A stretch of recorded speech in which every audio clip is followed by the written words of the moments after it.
നമ്മൾ ഡിസ്കസ് ചെയ്തുകൊണ്ടിരിക്കുന്നത് 9th സ്റ്റാൻഡേർഡിലെ മാത്തമാറ്റിക്സിലെ chapter 3 സമാന്തര വരകളായിരുന്നു നമ്മൾ ഡിസ്കസ് ചെയ്തുകൊണ്ടിരിക്കുന്നത്, ചർച്ച ചെയ്തുകൊണ്ടിരിക്കുന്നത്. ഫസ്റ്റ് നമ്മൾ സമഭാഗം അഥവാ തുല്യമായി ഭാഗിക്കുന്ന രീതി പഠിച്ചു. അസമഭാഗം തുല്യമായി ഭാഗിക്കാത്ത പറ്റി പറഞ്ഞു, ഒരു വരയെ പറ്റി പഠിച്ചു. പിന്നെ ത്രികോണത്തിന്റെ എന്താണ് ഭാഗത്തെ പറ്റി പഠിച്ചു. ഇന്ന് നമ്മൾ പഠിക്കാൻ പോകുന്നത് മധ്യഭാഗം അഥവാ ത്രികോണത്തിന്റെ അകത്തുള്ള ഒരു മധ്യഭാഗത്തെ പറ്റിയാണ് നമ്മൾ പഠിക്കാൻ പോകുന്നത്. അപ്പൊ നോട്ട്ബുക്കിൽ താഴെ ഒന്ന് എഴുതി വെക്കുക, മധ്യഭാഗം. ഞാൻ ഒരു ത്രികോണം ഇവിടെ വരച്ചു. ഈ ത്രികോണത്തിന്റെ മധ്യഭാഗത്ത് നിന്ന് യോജിപ്പിച്ചിട്ട് എന്ത് ചെയ്തു അപ്പൊ ഈ ത്രികോണത്തിന്റെ ഇത് മധ്യഭാഗമാണ്, ഇത് ത്രികോണത്തിന്റെ മധ്യഭാഗമാണ്. എന്ത് കൊടുക്കുക? പേര് കൊടുക്കുക. എ ബി സി എന്ന ത്രികോണം. അപ്പൊ എ ബി സി എന്ന ത്രികോണാണ്. പി ക്യു ആർ എന്നൊരു ഉള്ളിലൊരു ത്രികോണം കിട്ടുക. ഈ എ ബിയുടെ മധ്യബിന്ദുവാണ് പി എന്ന് വിചാരിക്കുക. അപ്പൊ എന്ത് കിട്ടി? എ പിയും പി ബിയും നമുക്ക് തുല്യം കിട്ടും. ക്യു അതേപോലെ തന്നെയാണ്. അപ്പോൾ മധ്യബിന്ദുവിലാണെന്ന് വിചാരിക്കുക. അപ്പൊ A Q equal to Q C ആണ്. അതേപോലെ എന്താണ്? ആറ് മധ്യബിന്ദുവാണെന്ന് വിചാരിക്കാം. B R equal to R C എന്ന് കിട്ടി. അപ്പൊ എല്ലാം മധ്യബിന്ദുവിലാണ് കിട്ടിയിട്ടുള്ളത്. അപ്പൊ നമുക്കിവിടെ പിയും ക്യൂവും ആറും എന്താണ്? മധ്യബിന്ദുക്കളാണെന്ന് കിട്ടി. അപ്പൊ നമുക്ക് നീ നോക്കേണ്ടത് ഈ വശവും തമ്മിൽ എന്തെങ്കിലും ബന്ധമുണ്ടോ എന്ന് നോക്കാണ്. അപ്പൊ എ ബി എന്ന വശത്തിന്റെ പകുതി നീളമായിരിക്കും ആര് വരിക? ക്യു ആർ എന്ന നീളം വരിക. അതേപോലെ എ സിയുടെ പകുതി നീളമായിരിക്കും പി ആർ എന്ന് വരിക. ബി സിയുടെ പകുതി നീളമായിരിക്കും ആര് വരിക? പി ക്യു വരിക. ഒന്നുകൂടി പറയാൻ, എ ബിയുടെ പകുതി നീളമായിരിക്കും ക്യു ആർ എന്ന നീളം വരിക. എ സിയുടെ പകുതി നീളമായിരിക്കും പി ആർ എന്ന് വരിക. ബി സിയുടെ പകുതി നീളമായിരിക്കും പി ക്യു എന്ന് വരിക. അപ്പൊ എ ബി എന്നാണ് ആ രീതിയിലാണ്. അപ്പൊ നമുക്ക് ഇത്രയും കാര്യങ്ങളൊക്കെ ഒന്ന് എഴുതി വെക്കാം. ഒരു ത്രികോണത്തിന്റെ രണ്ട് വശങ്ങളുടെ മധ്യബിന്ദു യോജിപ്പിക്കുന്ന വരയുടെ നീളം മൂന്നാമത്തെ വശത്തിന്റെ നീളത്തിന്റെ പകുതി ആയിരിക്കും എന്നാണ് പറഞ്ഞത്. അതായത് നമ്മൾ പറഞ്ഞത് ഈ വരയുടെ പകുതി നീളമാണ് വന്നത്. ഞാൻ വീണ്ടും ഈ ത്രികോണം നീട്ടി വരച്ചു. അപ്പൊ പകുതി നീളം എന്നൊക്കെ പറഞ്ഞിരുന്നു നമ്മളോട്. എന്ന് പറഞ്ഞാൽ എന്ത് പറഞ്ഞു നമ്മള്? ഈ എ ബിയുടെ പകുതി എന്നാ പറഞ്ഞത് അല്ലെ. അപ്പൊ എങ്ങനെ നമുക്ക് എഴുതാം? പി ക്യു സമം എങ്ങനെ എഴുതാം? 1/2 എ ബി എന്ന് പറയാം. അല്ലെങ്കിൽ എങ്ങനെ പറയാം? നമുക്ക് എ ബി സമം എങ്ങനെ എഴുതാ? ഈ രണ്ടിനെ ഗുണിക്കുക, 2 ഇൻറ്റു പി ക്യു എന്ന് പറയാൻ പറ്റും. അപ്പൊ താഴെ എഴുതി വെക്കുക, എ ബി സമം 2 പി ക്യു. അങ്ങനെയാണെങ്കിൽ ഒന്നാമത്തെ ഈ ത്രികോണം എ ബി സിയുടെ ചുറ്റളവും ഈ അകത്തെ ത്രികോണത്തിന്റെ ചുറ്റളവും തമ്മിൽ എന്തെങ്കിലും ബന്ധമുണ്ടോ, അല്ലെങ്കിൽ പരപ്പളവൊക്കെ പറയാൻ പറ്റുമോ നോക്കാം. അപ്പൊ ത്രികോണം എ ബി സിയുടെ ചുറ്റളവിന് നേർ പകുതി ആയിരിക്കും ത്രികോണം പി ക്യു ആറിന്റെ ചുറ്റളവ്. ഓക്കെ, അപ്പൊ ഒക്കെ മധ്യബിന്ദുവിലാണെങ്കിൽ നേർ പകുതി ആയിരിക്കും ചുറ്റളവ്. അപ്പൊ നമുക്ക് എങ്ങനെ എഴുതാം? ത്രികോണം എ ബി സിയുടെ ചുറ്റളവ് സമം കിട്ടണമെങ്കിൽ 2 ഗുണിക്കണം ത്രികോണം പി ക്യു ആറിന്റെ ചുറ്റളവ്. അപ്പൊ നമുക്ക് എന്താണ് തിരിച്ചു പറയുകയാണെങ്കിൽ എന്താണ്? ത്രികോണം പി ക്യു ആറുടെ ചുറ്റളവ് സമം 1/2 ഇൻറ്റു ത്രികോണം എ ബി സിയുടെ ചുറ്റളവ്. അപ്പൊ എങ്ങനെ നമുക്ക് തിരിച്ച് വേറെ രീതി എഴുതാം? ത്രികോണം പി ക്യു ആറുടെ ചുറ്റളവ് സമം 1/2 ഇൻറ്റു ത്രികോണം എ ബി സിയുടെ എന്ത് പറയാം? ചുറ്റളവ് എന്നും പറയാൻ പറ്റും. അപ്പൊ ഈ വലിയ ത്രികോണത്തിന്റെ നേർ പകുതി ആയിരിക്കും ഈ വശങ്ങൾ എന്ന് പറഞ്ഞ സ്ഥിതിക്ക് ചുറ്റളവും എന്തായിരിക്കും? അതേപോലെ തന്നെ ആയിരിക്കും. ഇതുമായി ബന്ധപ്പെട്ട് നമുക്ക് പ്രീവിയസ് ക്വസ്റ്റ്യൻ പേപ്പർ ഒന്ന് ചെയ്തു നോക്കാം. അതിൽ ഒന്നാമത്തെ ക്വസ്റ്റ്യൻ, ചിത്രത്തിൽ ത്രികോണം എ ബി സിയുടെ വശങ്ങളുടെ മധ്യബിന്ദുവാണ് പി ക്യു ആർ എന്നിവ ത്രികോണം പി ക്യു ആറിന്റെ ചുറ്റളവ് 18 സെന്റിമീറ്റർ ആണ്. പി ക്യുവിന്റെ എത്ര മടങ്ങാണ് ബി സി? രണ്ടാമത്തത്, ത്രികോണം എ ബി സിയുടെ ചുറ്റളവ് എന്ത്? അപ്പൊ ത്രികോണം എ ബി സി തന്നിട്ടുണ്ട്. ത്രികോണം എ ബി സിയുടെ മധ്യബിന്ദുക്കളാണ് പി ക്യു ആർ. അപ്പൊ നേരത്തെ നമ്മൾ പഠിച്ച രീതിയിലേക്ക് വന്നു. പിന്നെ ത്രികോണം പി ക്യു ആറിന്റെ ചുറ്റളവ് തന്നിട്ടുണ്ട് 18 ആണ്. അങ്ങനെയാണെങ്കിൽ ത്രികോണം എ ബി സിയുടെ ചുറ്റളവാണ് നമ്മൾ തൊട്ട് മുമ്പത്തെ ഈ സമവാക്യം ഉപയോഗിച്ച് കഴിഞ്ഞാൽ കിട്ടും. ഇവിടെ ഒന്നാമത്തെ ക്വസ്റ്റ്യൻ എന്താ പറഞ്ഞത്? പി ക്യുവിന് എത്ര മടങ്ങാണ് ബി സി എന്നാണ്. പി ക്യുവിന് എത്ര മടങ്ങാണ്? 2 മടങ്ങല്ലേ. അപ്പൊ താഴെ എഴുതി വെക്കുക, എന്താണ് എന്ത് ചെയ്തേക്കാം? ബി സിയുടെ 2 മടങ്ങ്. അപ്പൊ ബി സി സമം എങ്ങനെ എഴുതാം? 2 ഇൻറ്റു പി ക്യു ആക്കി എഴുതാം. അല്ലെ? 2 മടങ്ങാണ്. അപ്പൊ 2 അല്ലെ? അപ്പൊ ബി സി സമം എന്ത് പറയാം? 2 ഗുണിക്കണം പി ക്യു ആണ്. അല്ലെങ്കിൽ എങ്ങനെ എഴുതാം നമുക്ക്? പി ക്യു എന്ന് പറഞ്ഞു കഴിഞ്ഞാൽ 1/2 ബി സി. തിരിച്ച് പറയുകയാണെങ്കിൽ ഇതിൽ ഏതും എഴുതിയാലും ശരിയാണ്. ഇതിൽ രണ്ടാമത്തെ ക്വസ്റ്റ്യൻ എന്താ നമ്മളോട് പറഞ്ഞിട്ടുള്ളത്? ത്രികോണം എ ബി സിയുടെ ചുറ്റളവ്. നമുക്കറിയാം ത്രികോണം എ ബി സിയുടെ ചുറ്റളവ് എന്ന് പറഞ്ഞു കഴിഞ്ഞാൽ ചുറ്റളവ് സമം എന്താണ്? 2 ഗുണിക്കണം ത്രികോണം ആരാണ്? പി ക്യു ആറുടെ ചുറ്റളവ്. ത്രികോണം പി ക്യു ആറുടെ ചുറ്റളവ്. ത്രികോണം പി ക്യു ആറുടെ ചുറ്റളവ് നമുക്ക് തന്നിട്ടുണ്ട്. എത്രയാണ്? 18 ആണ്. അപ്പൊ 2 × 18 എന്ന് പറഞ്ഞാൽ എത്രയാണ്? 36 സെന്റിമീറ്റർ ആണ് വന്നത്. ക്ലിയർ ആയല്ലോ? അടുത്ത നമ്മൾ ഡിസ്കസ് ചെയ്യാൻ പോകുന്നത് ടെക്സ്റ്റ് ബുക്ക് ആക്ടിവിറ്റീസ് ആണ്. Page number 53 to 55. അതിൽ ഒന്നാമത്തെ ക്വസ്റ്റ്യൻ എന്താണ്? ഒന്നാമത്തെ ക്വസ്റ്റ്യൻ പറഞ്ഞിട്ടുള്ളത്, ചിത്രത്തിൽ ഒരു ത്രികോണത്തിന്റെ വശത്തിന്റെ മധ്യബിന്ദുക്കൾ യോജിപ്പിച്ച് മറ്റൊരു ത്രികോണം വരച്ചിരിക്കുന്നു. അല്ലെ? നേരത്തെ നമ്മൾ കണ്ട പോലെ തന്നെ വലിയ ത്രികോണത്തിന്റെ ചുറ്റളവ് ചെറിയ ത്രികോണത്തിന്റെ ചുറ്റളവിന് എത്ര മടങ്ങ്? അതേപോലെ പരപ്പളവ് ചോദിച്ചിട്ടുണ്ട്. അപ്പൊ നമ്മൾ നേരത്തെ ചെയ്ത പോലെ തന്നെ ഒരു മാറ്റമൊന്നുമില്ല.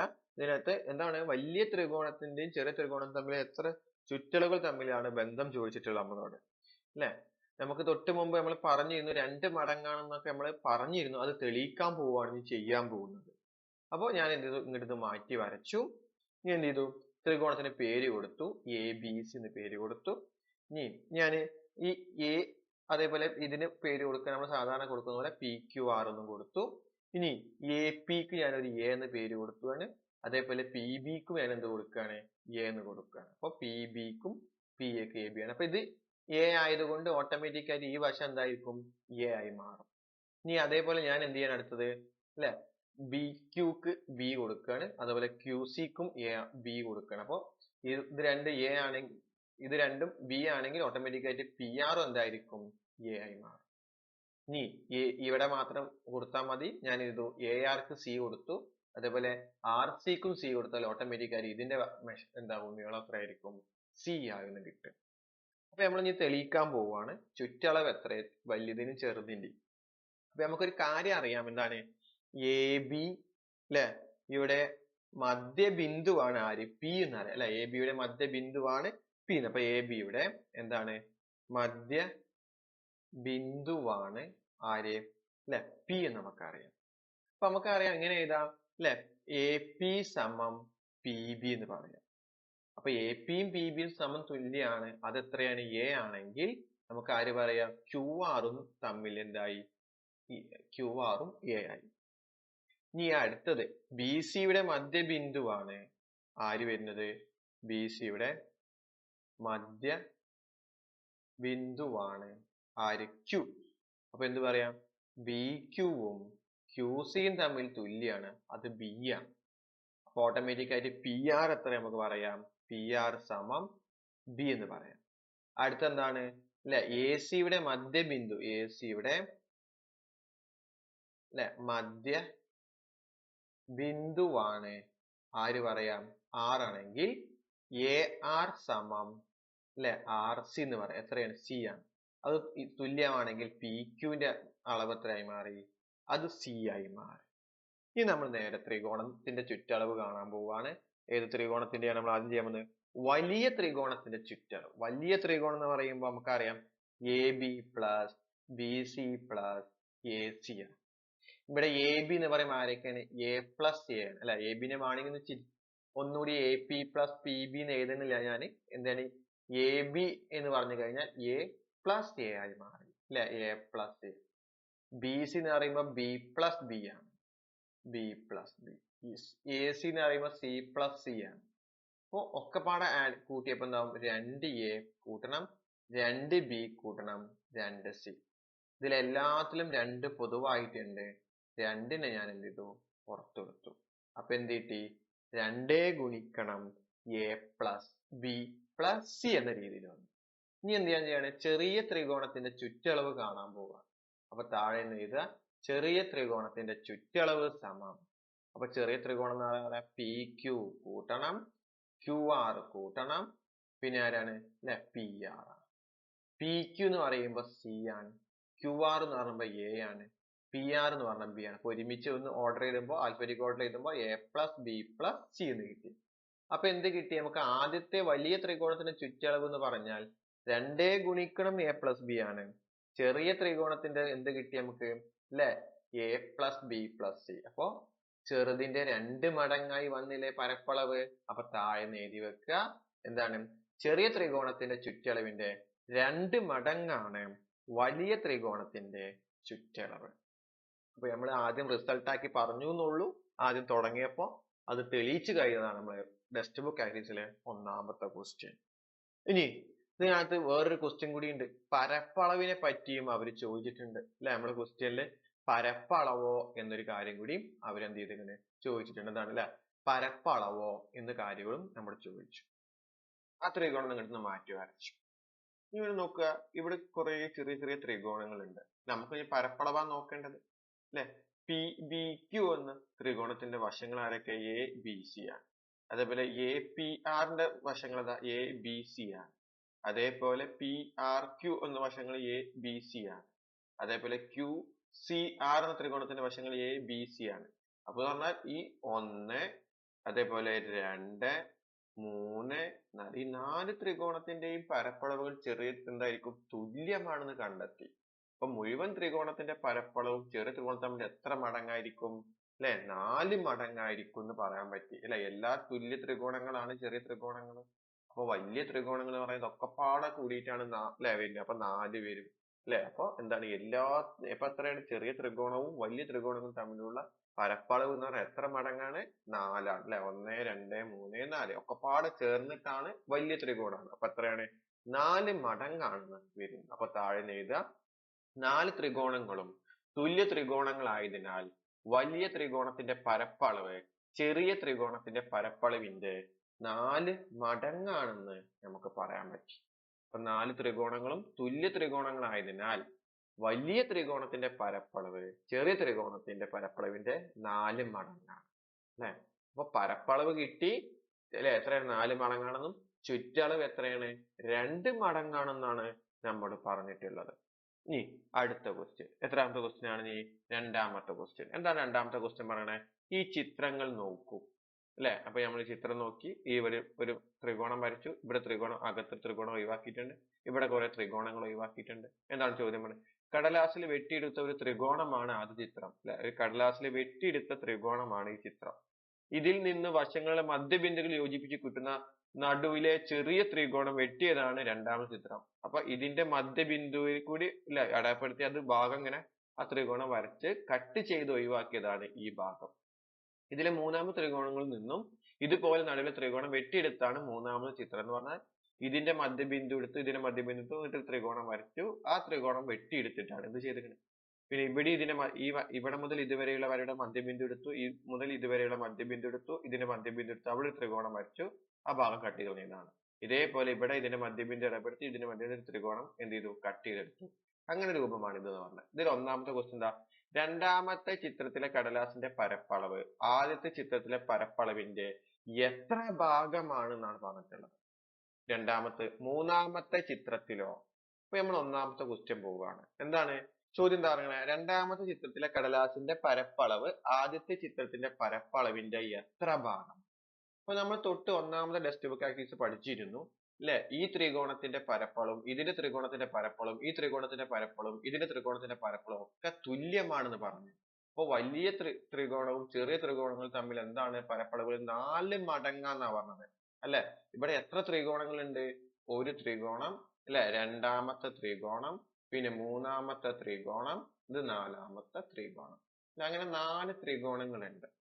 ഈ ഒന്നാമത്തെ ഈ ത്രികോണത്തിന്റെ പരപ്പളവ് ഒന്ന് കാണാം അല്ലെ? പരപ്പളവ് എന്ന് പറഞ്ഞാൽ മൊത്തം ഇവിടെ എത്രയാണ്? എല്ലാം തുല്യമാണ്.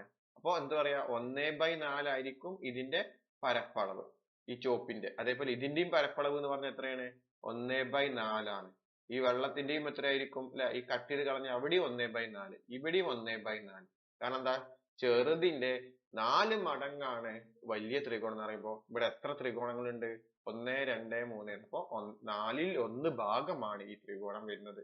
അല്ലെ? 1/4 ഭാഗം 1/4 ഭാഗം 1/4 ഭാഗം അല്ലെ? അപ്പൊ അത് നമ്മൾ എഴുതുമ്പോ 1/4 എന്ന രീതിയിൽ എഴുതും അല്ലെ? അപ്പൊ ഇവിടെ നോക്ക്, നമ്മൾ ഈ പറഞ്ഞ ക്വസ്റ്റ്യൻ എന്താ? രണ്ടാമത്തെ ചിത്രത്തിലെ കടലാസിന്റെ പരപ്പളവ് ആ ചിത്രത്തിലെ പരപ്പളവിന്റെ എത്ര ഭാഗമാണ്? അഥവാ ഏത് നോക്കിയാൽ മതി? ഇത് മാത്രം എടുത്താൽ മതി. ആരൊക്കെ? ചുവന്ന ത്രികോണങ്ങളുടെ ഭാഗങ്ങൾ നോക്കിയാൽ മതി. അത് എത്ര ഉണ്ട് ഇവിടെ ഭാഗം എന്ന് പറയുമ്പോ? അല്ലെ? 1/4 കൂട്ടണം 1/4 കൂട്ടണം 1/, അപ്പൊ ചുവന്ന മാത്രം സെലക്ട് ചെയ്താൽ മതി. ആ ത്രികോണങ്ങൾ എത്ര ഉള്ളൂ? 1/4 കൂട്ടണം 1/4 കൂട്ടണം 1/4. അപ്പൊ ഒക്കെ അല്ലെ അംശങ്ങൾ ഛേദങ്ങൾ ഒക്കെ തുല്യാണ്. അപ്പൊ എന്ത് ചെയ്യാ? അംശങ്ങൾ തമ്മിൽ കൂട്ടുക. അംശങ്ങൾ ഇവിടെ 1 1 1 ആണ്, ഛേദങ്ങൾ 4 4 ആണ്. അപ്പൊ ഛേദങ്ങളൊക്കെ തുല്യമായതുകൊണ്ട് അംശങ്ങൾ തമ്മിൽ കൂട്ടുമ്പോൾ എന്താവും? 3/4 ഭാഗമായിട്ടാണ് ഇതിന്റെ ഒന്നാമത്തെ ത്രികോണമായിട്ട് വരുന്നത്. അപ്പൊ എന്ത് താഴെ എഴുതാ? അല്ലെ? രണ്ടാമത്തെ ചിത്രത്തിലെ കടലാസിന്റെ പരപ്പളവ് ആദ്യത്തെ ചിത്രത്തിന്റെ പരപ്പളവിന്റെ 3/4 ഭാഗമാണെന്ന് നമുക്ക് പറയാൻ പറ്റി. അപ്പൊ ഇതേപോലെ നമുക്ക് ഇനി രണ്ടാമത്തെ ക്വസ്റ്റ്യൻ നോക്കിയാലോ? ഇനി രണ്ടാമത്തെ ക്വസ്റ്റ്യൻ എന്താ പറഞ്ഞിട്ട് നമ്മളോട്?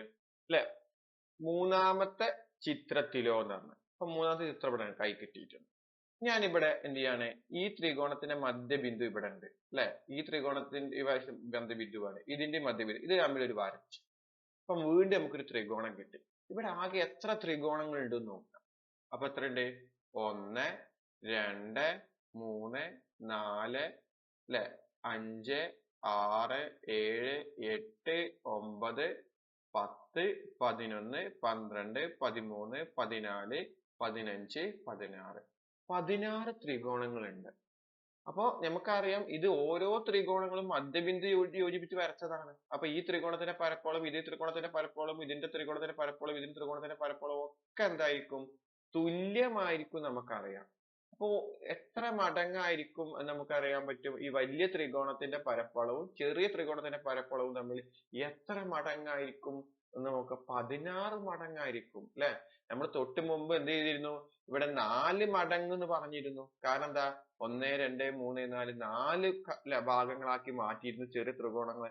അങ്ങനെയായിരുന്നു അത് 4 മടങ്ങായിരുന്നു എന്ന് പറഞ്ഞിരുന്നത് അല്ലെ? ചെറിയ ത്രികോണം വലിയ ത്രികോണം തമ്മിലുള്ള ബന്ധം 4 മടങ്ങായിരുന്നു എന്ന് പറഞ്ഞു. ഇവിടെ എത്ര മടങ്ങാണ്? അല്ലെ? 16 മടങ്ങാണ്. അങ്ങനെയാണെങ്കിൽ അല്ലെ ഈ ചുവന്ന ത്രികോണത്തിന്റെ പരപ്പളവ് എന്ന് പറഞ്ഞാൽ എത്രയായി? 1/16 എന്ന രീതിയിൽ വരും. അതേപോലെ അടുത്തത് 1/16 വരും. അടുത്തത് എന്ത് വരും? 1/16 വരും. അടുത്തത് എന്ത് ചെയ്യും? 1/16 വരും. അടുത്തത് എന്ത് വരും? 1/16 വരും. അങ്ങനെ ഓരോന്നും എന്ത് ചെയ്യും? 1/16 ആയിട്ട് വരും. അപ്പൊ നമ്മൾ പറഞ്ഞത് ചുവന്ന ത്രികോണത്തെ മാത്രം നമ്മൾ നോക്കിയാൽ മതി. എത്ര ചുവന്ന ത്രികോണങ്ങളുണ്ട്? 1 2 3 4 5 6 7 8 9. അപ്പൊ അല്ലെ 9 ചുവന്ന ത്രികോണങ്ങളുണ്ട് അല്ലെ? 1 2 3 4 5 6 7 8 9. അപ്പൊ 9 പ്രാവശ്യം ആരെ കൂട്ടിയാൽ മതി? നമ്മള് 1/16 കൂട്ടുക. 1 2 3 4 5 6 7 8 9. അപ്പൊ അല്ലെ ഛേദങ്ങളൊക്കെ തുല്യാണ്. അപ്പൊ അംശങ്ങൾ കൂട്ടിക്കഴിഞ്ഞാൽ എത്രയായി? 9/16 ഭാഗമായിട്ടാണ് ഇതിന്റെ ഒന്നാമത്തെ ത്രികോണത്തിന്റെ മായി ബന്ധപ്പെട്ട് പറയാൻ പറ്റുക. ഒന്നുമില്ല, നമ്മൾ ഇതിനെ 16 ത്രികോണം എണ്ണ നോക്കി. അപ്പൊ വലിയ ത്രികോണവും ചെറിയ ത്രികോണവും തമ്മിൽ എന്താണ് ബന്ധം നോക്കി? 16 മടങ്ങാണ് അവിടെ വരുന്നത്.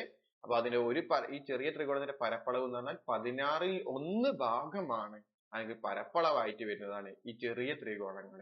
ഓരോ ചെറിയ ത്രികോണങ്ങളും 16ൽ 1 ആണ്. അപ്പൊ നമ്മൾ എഴുതുമ്പോൾ 1/16 എന്ന് എഴുതി. അങ്ങനെ നമ്മൾ എഴുതിയെടുത്തു. ഇനി നമുക്ക് ചുവന്ന ത്രികോണങ്ങൾ മാത്രം നോക്കിയാൽ മതി. അപ്പൊ അത് എത്ര ഉണ്ട്? 9 ഉണ്ട്. അപ്പൊ എത്ര ഭാഗമാണ് ചുവന്ന ത്രികോണങ്ങൾ എന്ന് ചോദിച്ചത്? അപ്പൊ ഒക്കെ എന്ത് ചെയ്തു?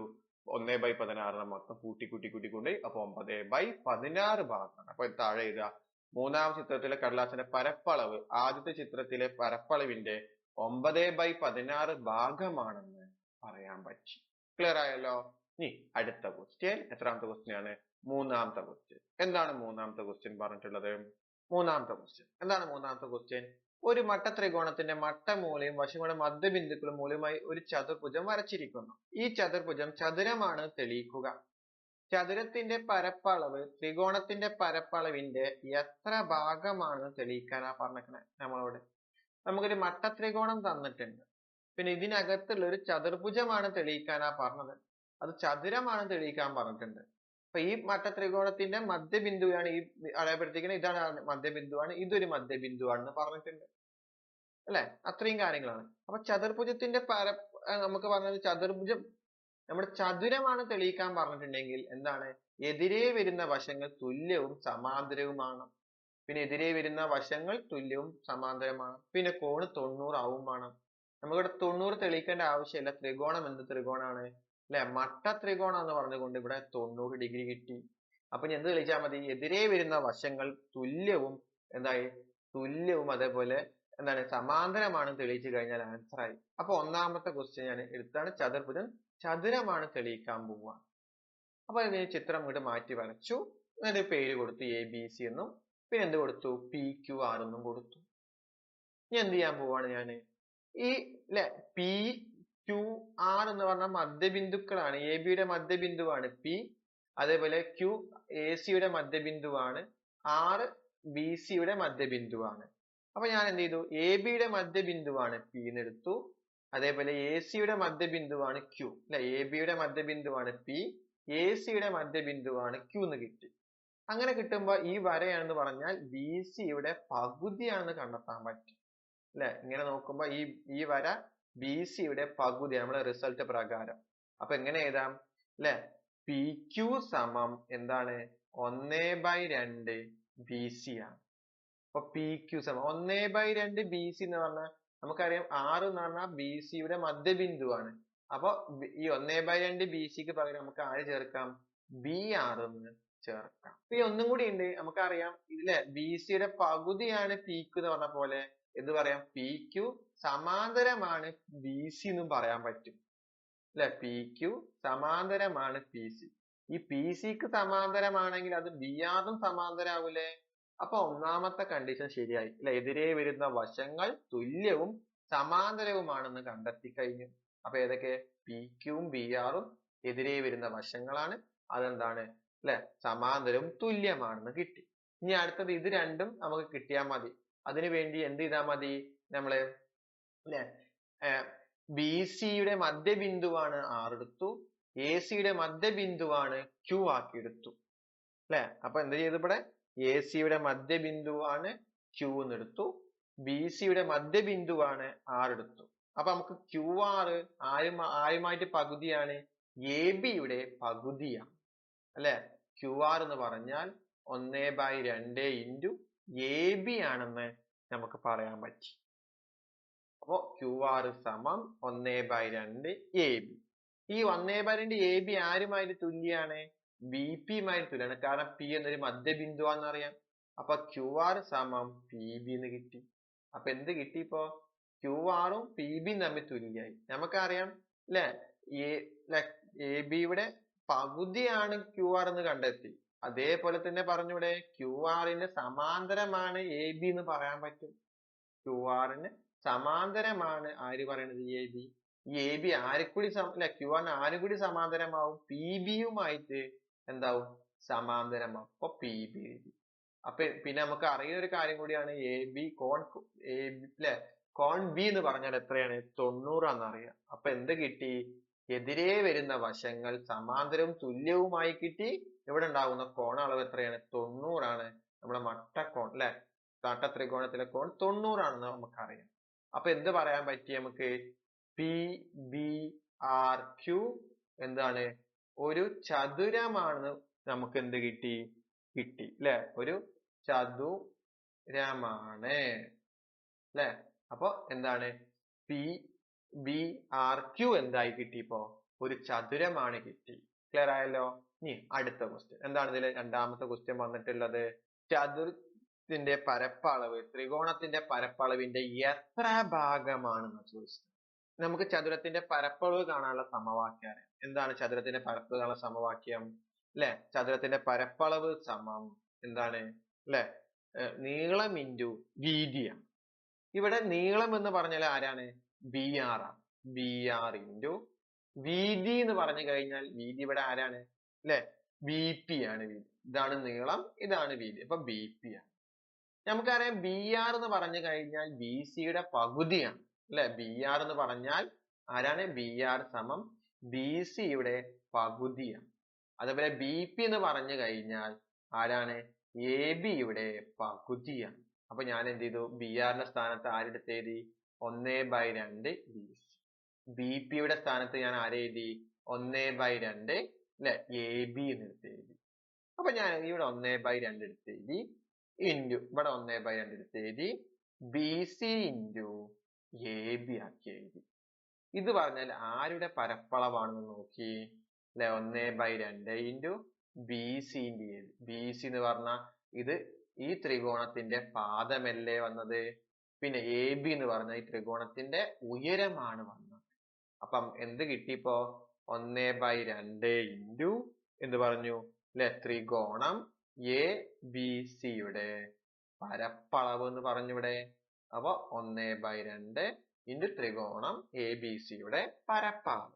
അപ്പൊ ചതുരത്തിന്റെ പരപ്പളവ് സമം 1/2 ഇൻറ്റു ത്രികോണം എ ബി സിയുടെ പരപ്പളവായി. ഒന്നുമില്ല ചെയ്തത്, ബി ആർ എടുത്തു അല്ലെ ചതുരത്തിന്റെ നീളം ഇൻറ്റു വീതി എന്ന് പറഞ്ഞാൽ ബി പി എടുത്തു. ഇനി ബി ആർ എന്ന് പറഞ്ഞാൽ 1/2 ബി സി ആണ്. ബി പി എന്ന് പറഞ്ഞാൽ 1/2 എ ബി ആണ്. അപ്പൊ എന്ത് എഴുതി? 1/2 ഈ 1/2 ഒരുമിച്ച് എഴുതി B C into A B. അപ്പൊ ഈ 1/2 ഇൻറ്റു ബി സി എന്ന് പറഞ്ഞ പാദമാണ് ഈ ത്രികോണത്തിന്റെ. എ ബി എന്ന് പറഞ്ഞ ത്രികോണത്തിന്റെ ഉയരം. അപ്പൊ 1/2 ഇൻറ്റു പാദം ഇൻറ്റു ഉയരം എന്ന് പറഞ്ഞാൽ ആരായി? ത്രികോണം എ ബി സിയുടെ പരപ്പളവായി വന്നു. ക്ലിയർ ആയല്ലോ? ഇനി അടുത്ത ക്വസ്റ്റ്യൻ എത്രാമത്തെ ക്വസ്റ്റ്യൻ ആണ്? എന്താ 4ാമത്തെ ക്വസ്റ്റ്യൻ ആണ്. ചുവടെയുള്ള ആദ്യത്തെ ചിത്രത്തിൽ ഒരു വരയുടെ മുകളിൽ 2 കുത്തുകൾ വരയുടെ ആറ്റവുമായി യോജിപ്പിച്ച് 2 ത്രികോണങ്ങൾ വരച്ചിരിക്കുന്നു അല്ലെ. ഇവിടെ 2 ത്രികോണങ്ങൾ വരച്ചിട്ടുണ്ടെന്നാണ്. ഒരു ത്രികോണം ഇങ്ങനെ വരച്ചു, അതിന്റെ അറ്റത്ത് കൂടി വെച്ച് ത്രികോണം ഇട്ട് വരച്ചിട്ടുണ്ട്.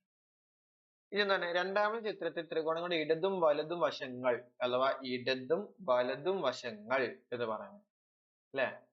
വശങ്ങൾ മധ്യബിന്ദു യോജിപ്പിച്ച ഒരു ചതുർഭുജമാണ്. അഥവാ ഇതിന്റെ ഈ വരയുടെ മധ്യബിന്ദുവാണ് ഇത്, ഈ വരയുടെ മധ്യബിന്ദുവാണ് ഇത്, ഈ വരയുടെ മധ്യബിന്ദുവാണ് ഇത്, ഈ വരയുടെ മധ്യബിന്ദുവാണ് ഇതെന്ന് പറഞ്ഞു.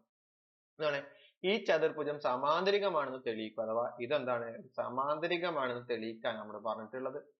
പിന്നെന്താണ്? ഈ ചതുർഭുജം ചുവടെ പറഞ്ഞിരുന്ന ഓരോ രൂപങ്ങളാക്കാൻ മുകളിലെ കുത്തുകൾ എവിടെ ആയിരിക്കണം എന്ന് വിശദീകരിക്കുക. അഥവാ ഇതിന്റെ മുകളിലത്തെ കുത്ത് എവിടെ ആയിരിക്കണം എന്ന് തീരുമാനിക്കുന്നത്. എന്തൊക്കെ ആകണമെന്ന്? ഒന്ന് സമഭുജ സമാന്തരികം, ചതുരം, സമചതുരം. പിന്നെ ഒരു കുത്ത് വരയുടെ മുകളിലും ഒരു കുത്ത് താഴെയും എടുത്താലും ഇതെല്ലാം ശരിയാകും. അഥവാ ഇത് മുകളിലും ഇത് താഴേക്കും ആക്കി കഴിഞ്ഞാലും ഇപ്പൊ നേരത്തെ പറഞ്ഞ പോലെ ഏത് അല്ലെ സമാന്തരികം കിട്ടുമോ, സമഭുജ സമാന്തരികം കിട്ടുമോ, ചതുരം കിട്ടുമോ, സമചതുരം കിട്ടുമോ എന്ന് നോക്കാനാണ് നമ്മൾ പറഞ്ഞിട്ടുള്ളത്. ശരിയാകുമോ എന്ന് നോക്കാനാ പറഞ്ഞിട്ടുള്ളത്. അപ്പൊ നമുക്ക് ഒന്നാമത്തെ പറഞ്ഞതാണ് ചതുർഭുജം എന്താണ്? ഒരു സമാന്തരികമാണ് തെളിയിക്കാനാണ് നമ്മൾ പറഞ്ഞത്. സമാന്തരികമായി തെളിയിക്കുകയാണെങ്കിൽ എന്താണ്? എതിരെ വരുന്ന വശങ്ങൾ തുല്യമാവുകയും സമാന്തരമാവുകയും ചെയ്യണം. അത്രയേ ഉള്ളൂ അല്ലെ സമാന്തരികത്തിന്റെ നിയമം പറഞ്ഞിട്ടുള്ളൂ. എതിരെ വരുന്ന വശങ്ങൾ തുല്യവും എന്താണ് സമാന്തരമാവുമാണ് നമ്മൾ. ചതുരത്തിന്റെ ഇതേ കണ്ടീഷൻ ആയിരുന്നു, പക്ഷെ ഒരു കണ്ടീഷൻ കൂടി ചേർന്നിരുന്നു. ചതുരത്തിന് എന്തായിരുന്നു? ഇവിടെ ഉണ്ടാകുന്ന കോണളവ് 90 ആകുമ്പോഴായിരുന്നു നമ്മൾ ചതുരം എന്ന് പറഞ്ഞിരുന്നത്. ഇവിടെ 90 ഡിഗ്രി തെളിയിക്കേണ്ട ആവശ്യമില്ല. ഇതേ ഉള്ളൂ. സമാന്തരികം എന്ന് പറയുമ്പോൾ എതിരെ വരുന്ന വശങ്ങൾ എന്തായിരിക്കണം? തുല്യമാവുകയും സമാന്തരമാണെന്ന് പറഞ്ഞാൽ മതി. ഇനി അതിനൊരു പേര് കൊടുത്തു, എ ബി സി എന്ന് കൊടുത്തു. അതേപോലെ എസ് ആർ ക്യു പി എന്ന് പേര് കൊടുത്തു. അപ്പൊ എ സിയുടെ മധ്യബിന്ദുവാണ് എസ്, അതേപോലെ ബി സിയുടെ മധ്യബിന്ദുവാണ് ആർ. പിന്നെ ഇവിടെ ഞാൻ ഇതിനൊരു പേര് കൊടുക്കുകയാണ് എം. അപ്പൊ എ എമ്മിയുടെ മധ്യബിന്ദുവാണ് പി, അതേപോലെ എം പിയുടെ മധ്യബിന്ദുവാണ് ക്യു എന്ന് നമ്മൾ കൈ കിട്ടും. അപ്പൊ ആദ്യം നമ്മൾ ത്രികോണം സെലക്ട് ചെയ്തു. ത്രികോണം ഏതാണ്? എ ബി എം എന്ന ത്രികോണം. ഈ അകത്ത ത്രികോണം ഞാൻ എന്ത് ചെയ്തു? ഒന്ന് സെലക്ട് ചെയ്തു. എ എം ബി എന്ന ത്രികോണം സെലക്ട് ചെയ്തു. അപ്പൊ അതിൽ എന്തൊക്കെയുണ്ട് നമുക്കറിയാം.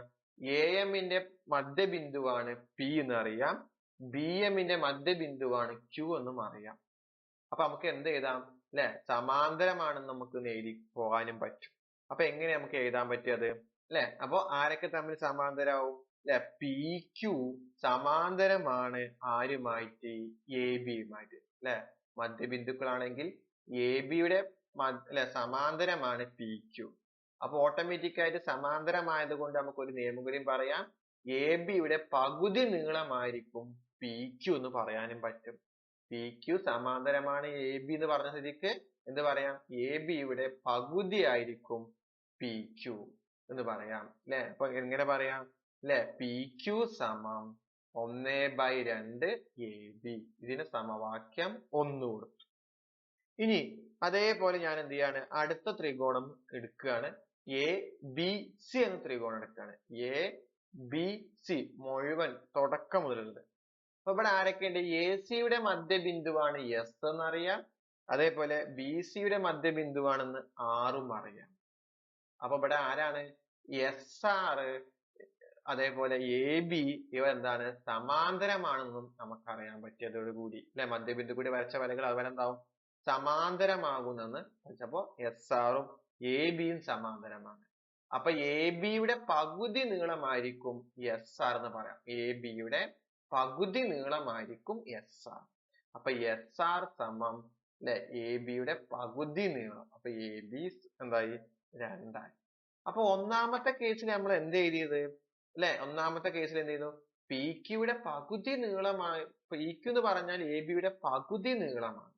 രണ്ടാമത്തെ എഴുതി എന്താണ് അല്ലെ, എസ് ആർ എന്ന് പറഞ്ഞാൽ എ ബിയുടെ പകുതി. അപ്പൊ ഇത് രണ്ടും തുല്യായില്ലേ അല്ലെ. 1ഉം 2ഉം പ്രകാരം ഒന്നാമത്തെ പറഞ്ഞത് ഞാൻ എ ബിയുടെ പകുതി നീളമാണ് പി ക്യു എന്ന് പറഞ്ഞു അല്ലെ. അതേപോലെ രണ്ടാമത് എ ബിയുടെ പകുതി നീളമാണ് എസ് ആർ എന്ന് പറഞ്ഞു കഴിഞ്ഞാൽ ഈ എസ് ആറും പി ക്യു എന്തായി മാറി, തുല്യമായി മാറി. അപ്പൊ എന്ത് പറയാം, 1ഉം 2ഉം നിന്നാണ് ഞാൻ പറഞ്ഞത് എന്താണ് അല്ലെ, പി ക്യു സമം എന്തായി, എസ് ആർ ആയി. അതിനോടൊപ്പം തന്നെ എന്ത് സംഭവിക്കുന്നുണ്ട് ഇല്ലേ, എസ് ആറും പി ക്യൂവും തമ്മിൽ എന്താണ്, സമാന്തരമാകുന്നുണ്ട്. എസ് ആർ സമാന്തരമാണ് പി ക്യു, രണ്ടും കൂടി ഒരുമിച്ചാകുന്നുണ്ട്. കാരണം എന്താ, എ ബിക്ക് സമാന്തരമാണ് എസ് ആർ പറഞ്ഞു, എ ബിക്ക് സമാന്തരമാണ് പി ക്യു എന്ന് പറഞ്ഞു. അപ്പൊ എസ് ആർക്ക് സമാന്തരമാണ് പി ക്യു ആയി, എസ് ആറും പി ക്യൂവും തമ്മിൽ എന്തായി, തുല്യമായി. അപ്പൊ നമുക്ക് ഇനി പറയേണ്ട ആവശ്യമൊന്നുമില്ല അല്ലെ. എതിരെ വരുന്ന വശങ്ങളെല്ലാം എന്തായി മാറി അല്ലെ, തുല്യമാവുകയും സമാന്തരമാവുകയും ചെയ്തു കഴിഞ്ഞാൽ ഇവിടെ എന്തായി, പി ക്യു ആർ എസ് ഒരു എന്താണ്, സമാന്തരികമാണെന്ന് നമുക്ക് പറയാൻ പറ്റും. അപ്പൊ ഏതെങ്കിലും ഒരു വശം കൈ കിട്ടിക്കഴിഞ്ഞു, അപ്പൊ ഇതെന്തായി അല്ലെ, പി ക്യു ആർ എസ് എന്തായി, ഒരു സമാന്തരികമാണെന്ന് നമ്മൾ തെളിയിച്ചു കഴിഞ്ഞു. ഇത് രണ്ടാമത്തെ ക്വസ്റ്റ്യൻ എന്താ പറഞ്ഞത്, നമ്മുടെ ഈ ചതുർഭുജം ചുവടെ പറഞ്ഞ ഓരോ രൂപങ്ങളാക്കാൻ മുകളിലെ കുത്തുകൾ എവിടെ ആയിരിക്കണമെന്ന് വിശദീകരിക്കുക എന്ന് പറഞ്ഞത്. അപ്പൊ ഒന്നാമത്തത് എന്താണ്, സമഭുജ സമാന്തരികം. അപ്പൊ നമുക്ക് ജിയോജിബ്രയിലേക്ക് പോകാം. നമ്മുടെ ചോദ്യം എന്താ പറഞ്ഞേ, ഈ മുകളിലത്തെ ഈ സി എന്ന ബിന്ദുവിനെ നമ്മൾ അങ്ങോട്ടും ഇങ്ങോട്ടൊക്കെ മാറ്റിയെന്ന് വിചാരിക്കാം. അങ്ങനെ മാറ്റുമ്പോ ഇവിടെ പി ക്യു ആർ എസ് എന്താണ്, ഒരു സമഭുജ സമാന്തരികം എപ്പോഴാണ് കിട്ടുക നോക്കണം. അതേപോലെ ചതുരം എപ്പോഴാണ് കിട്ടുക നോക്കണം. അതേപോലെ എപ്പോഴാണ് സമചതുരം കിട്ടുക എന്ന് നോക്കണം. അപ്പൊ നമ്മൾ ആദ്യം നോക്കാൻ പോകുന്നത് സമഭുജ സമാന്തരികമാണ് നോക്കുന്നത്. അപ്പൊ അതിന് വേണ്ടിയിട്ട് നമുക്കറിയാം സമഭുജ സമാന്തരികം പി അല്ലെ, പി ക്യു ആർ എസ് സമഭുജ സമാന്തരികം കിട്ടണമെങ്കിൽ ഈ പി ക്യു ആർ എസിന്റെ എല്ലാ നീളങ്ങളും എന്തായിരിക്കണം, തുല്യമായിരിക്കണം. ഇവിടെ ക്യു പി 3 ആയിരിക്കണം, എസ് ആർ 3 ആയിരിക്കണം, അതേപോലെ ക്യു ആർ 3 ആയിരിക്കണം, പി എസും എന്തായിരിക്കണം, 3 ആയിരിക്കണം. അല്ലെങ്കിൽ 3 നിർബന്ധമൊന്നുമില്ല, 3 ഞാൻ ഉദാഹരണം പറഞ്ഞു എന്നുള്ളൂ. ഇതേപോലെ തുല്യമായിരിക്കണം എന്നേ പറഞ്ഞിട്ടുള്ളൂ. അങ്ങനെ ആകുമ്പോ ഇതിന് ഈ 4 വശങ്ങളും തുല്യമാകുമ്പോ ഈ എം സിയുടെയും ഈ എ ബിയുടെയും നീളങ്ങൾ അല്ലെ, എന്താണ്, എം സിയുടെ നീളവും എ ബിയുടെ നീളവും തമ്മിൽ എന്തെങ്കിലും ബന്ധമുണ്ടോ എന്നാണ് ചോദിച്ചിട്ടുള്ളത്. അപ്പൊ നമുക്ക് എന്ത് ചെയ്യാം, സി എന്ന ബിന്ദു എന്ത് ചെയ്യാം, ഒന്ന് അളക്കി നോക്കുക അല്ലെ. അതുകൊണ്ട് നീട്ടിയിട്ട് ഇത് ഈ 4 ഈ പി ക്യു ആർ എസ് തുല്യമാകുന്ന രീതിയിൽ നമുക്ക് എന്ത് ചെയ്യാം, സീനെ ഒന്ന് നീക്കിക്കൊണ്ടു പോകാം. അപ്പൊ ഞാൻ അങ്ങോട്ടൊക്കെ വലിച്ചു നോക്കി, തുല്യാകുന്നില്ല. ഇവിടെയൊക്കെ ഇങ്ങനെയൊക്കെ വലിച്ചു കൊണ്ടുപോയി, ഇവിടെയും തുല്യാകുന്നില്ല. ഇങ്ങനെയൊക്കെ വലിച്ചു കൊണ്ടുപോകുന്നുണ്ട്, ഇങ്ങോട്ടൊക്കെ കൊണ്ടുപോകുന്നുണ്ട് അല്ലെ. ഇപ്പൊ 2.97 ആയി അല്ലെ. അപ്പോഴും ഒരു സൈഡ് ഇപ്പൊ 3 ആയി. പിന്നെ അവിടെ ഇവിടെയൊക്കെ എന്തൊക്കെ പ്രശ്നങ്ങളുണ്ട് അല്ലെ, വീണ്ടും വന്നു അല്ലെ. അപ്പൊ നമ്മൾ കറക്റ്റ് നോക്കുകയാണെങ്കിൽ എവിടെ ഇങ്ങനെ നോക്കുമ്പോ 3.2 ആയി. 6ൽ കൂടുതലാകുമ്പോ അല്ലെ, എം സിയുടെ അളവ് 6ൽ കൂടുതലാകുമ്പോ ഇവിടെ 2.3 കൂടുന്നുണ്ട്. അങ്ങനെ കൊണ്ടുപോയി അവസാനം നമുക്ക് ഇങ്ങനെ കൊണ്ടുപോകുമ്പോൾ എത്ര എത്തുമ്പോഴാണ് കിട്ടുക എന്ന് നോക്കുക അല്ലെ. ഒരു 6ൽ എത്തുമ്പോൾ MC യുടെ അളവ് 6 എത്തുമ്പോഴും BC AB യുടെ 6 എത്തുമ്പോഴും തുല്യമാകുന്നുണ്ട്. അപ്പൊ ഒരു ഐഡിയ ഇങ്ങനെ കിട്ടുന്നുണ്ട് അല്ലെ. അപ്പൊ നമ്മൾ 6ലേക്ക് എത്തിക്കാൻ നോക്കുക. അപ്പൊ നീക്കുമ്പോൾ ഒരു ഐഡിയ കിട്ടൂലേ. ഓക്കെ, ഇങ്ങനെ നീക്കി കൊണ്ടുപോകുന്നു. നമ്മൾ എന്ത് ചെയ്തു, ഒരു 6.1 അപ്പൊ 3.6ലേക്ക് എത്താൻ കുറച്ച് ബുദ്ധിമുട്ടുണ്ട് നീക്കി കളിക്കുമ്പോൾ, അതുകൊണ്ടാണ് പ്രശ്നം. അപ്പൊ നമ്മൾ നീക്കിയപ്പോ എന്ത് കിട്ടി, 6ൽ വന്നപ്പോ അല്ലെ ഏത് MC ഈ ഇവിടെ മുതൽ ഇതുവരെ നീളം 6ൽ എത്തിയപ്പോഴും അതേപോലെ AB യുടെ നീളം AB യുടെ നീളം 6 എത്തിയപ്പോഴുമാണ് നമുക്ക് ഇതൊരു സമഭുജ സമാന്തരികം കിട്ടിയത്. ഓക്കെ, സമഭുജ സമാന്തരികം എന്ന് പറയുമ്പോൾ PQRS എന്തായിരിക്കണം, തുല്യ നീളങ്ങളായിരിക്കണം. അത് എപ്പോഴാണ്, MC യും AB യും എന്തായിരിക്കും അപ്പോ തുല്യമായപ്പോ കിട്ടിയത്. അപ്പൊ ജിയോജബ്ര കണ്ടു. അപ്പൊ നമ്മള് അതിന്റെ അല്ലെ ചിത്രം എങ്ങനെയായിരുന്നു, ഇങ്ങനെയായിരുന്നു വന്നപ്പോഴായിരുന്നു നമ്മൾ കിട്ടിയത്. അവിടെ എന്താ കിട്ടിയത് നമുക്ക് അല്ലെ, AB യുടെ നീളവും MC യുടെ നീളവും തുല്യമാകുമ്പോഴായിരുന്നു നമുക്ക് എന്ത് ചെയ്ത് ഒരു സമഭുജ സമാന്തരികം വന്നിരുന്നത്. അപ്പൊ നമുക്ക് എങ്ങനെ എഴുതാം അല്ലെ, AB സമം MC. അവിടെ സെന്റിമീറ്റർ എഴുതണ്ട, നമുക്ക് ഇവിടെ 6 സെന്റിമീറ്റർ ആയിരുന്നുള്ളൂ. അപ്പൊ AB സമം MC ആണ്. എന്നിട്ട് എന്ത് എഴുതാം നമുക്ക് അല്ലെ, എവിടെ ആയാലും സമഭുജ സമാന്തരികമാകും അല്ലെ, സമാന്തരികം ലഭിക്കും എന്ന് പറയാം. അപ്പൊ AB സമം MC ആകുമ്പോ എവിടെ ആയാലും നമുക്ക് എന്ത് കിട്ടും, സമഭുജ സമാന്തരികം കിട്ടും. ഇനി ഇതിൽ അടുത്ത ക്വസ്റ്റ്യൻ ആയ ആരാണ്, ചതുരം എങ്ങനെ കിട്ടാൻ നോക്കാം. ഇവിടെ ചതുരമാകാൻ നോക്കുകയാണ് ചെയ്യുന്നത്. ചതുരമാകാനുള്ള നിയമങ്ങൾ എന്തൊക്കെയായിരുന്നു നമുക്ക് പഠിച്ചിട്ടുള്ളത്, PQRS എന്തായിരിക്കണം അല്ലെ, ഉണ്ടാകുന്ന ഓരോ കോണും എത്ര ആയിരിക്കണം, 90 ഡിഗ്രി ആകണം. അതാണ് നിയമം. പിന്നെ എന്ത് പറഞ്ഞു, എതിരെ വരുന്ന വശങ്ങൾ എന്തായിരിക്കണം, തുല്യമാകണം. അഥവാ PS ഉം QR ഉം തമ്മിൽ എന്തായിരിക്കണം, തുല്യമാകണം. അതേപോലെ PQ യും SR ഉം എന്തായിരിക്കണം, തുല്യമാകണം. ഇതാണ് നമ്മളെ നിയമങ്ങൾ അല്ലെ. ഇത്രയാണ്, എതിരെ വരുന്ന വശങ്ങൾ തുല്യമാണെന്നാണ്. PQ ഉം SR ഉം തമ്മിൽ എന്തായിരിക്കണം, തുല്യമാണ്. PS ഉം QR ഉം തമ്മിൽ തുല്യമാണ്. ഇവിടെ 90 ഡിഗ്രി ആകുമ്പോൾ. അപ്പൊ ഞാൻ ഇവിടെ എന്ത് ചെയ്യണം, ഇത് കിട്ടാൻ വേണ്ടിയിട്ട് ഒരു വര അല്ലെ, ഇത് കിട്ടാൻ വേണ്ടിയിട്ട് ഒരു നീട്ടി വര സിയിലൂടെ നീട്ടി വരച്ചു, ഒരു എമ്മിലൂടെ നീട്ടി വരക്കുകയാണ് ചെയ്യുന്നത് അല്ലെ. ഇവിടെ ഒരു കോണളവ് എഴുതി കണ്ടെത്താനും പോവാണ്. അപ്പൊ ഈ വര ലംബമായി വരുമ്പോ ഇത് മൊത്തം 90 കിട്ടുന്നുണ്ടോ നോക്കാൻ പോവാണ്. അപ്പൊ അതിന് വേണ്ടിയിട്ട് ഈ C എന്നൊരു ബിന്ദു എന്ത് ചെയ്താൽ മതി, അങ്ങോട്ടും ഇങ്ങോട്ടും നീക്കി നോക്കുക.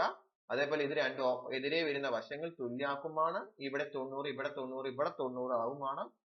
ഇത് നേരെ വരച്ചത് ലംബമാകുമ്പോഴാണ് ഇതൊക്കെ പാടെ 90 കിട്ടുന്നതെന്ന് കൂടി എന്ത് ചെയ്യാണ് നോക്കാൻ പോവാണ്. അപ്പൊ ഞാൻ എന്ത് ചെയ്യാണ്, C എന്ന ബിന്ദു എന്ത് ചെയ്യാണ് നീക്കിക്കൊണ്ട് പോവാണ്. അപ്പൊ ഞാൻ അങ്ങോട്ടും ഇങ്ങോട്ടൊക്കെ നീക്കുകയാണ് ചെയ്യുന്നത്. അവിടെ നോക്കുക, താഴത്തെ കോണളവുകൾ എന്താണ് ഇങ്ങനെ മാറിക്കൊണ്ടിരിക്കുന്നുണ്ട്, ഇവിടുത്തെ കോണളവുകളും ഇങ്ങനെ മാറിക്കൊണ്ടിരിക്കുന്നുണ്ട്.